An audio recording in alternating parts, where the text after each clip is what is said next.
په دې حج کې تاخیر نه دی پکار علماو چې تا ته پته ولګېدله چې ما سره دومره مال راغلی او الله درباندې نعمت کړی دی چې زه د الله حرم ته تللی شم او دا فریضه ادا کولی ته لا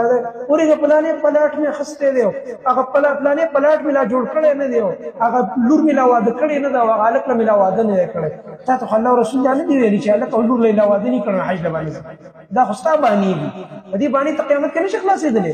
چې تا سره دومره دولت راغې دومره پیسې در سره راغې د الله حرم ته ځان رسولی شي فورا غاړه خلاصه کړه الله به دې دا ودونه مو کړي او الله به دې پلاټونه مباد کړي او الله به درله هر څه کې برکت واچوي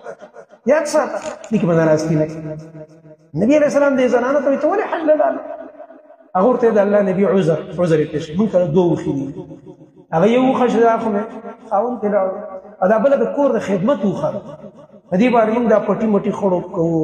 ارټ مرټ باندې وتړو داسې نور خدمت پرې کوو د کور کار اوبه اوبه پرې راده دا د خدمت اوښه وه نو بیا دلته د کور دا کار ګډوډېده نو زه دغې ته پاتې شوم رسول الله صلی الله علیه وسلم ورته وفرمایل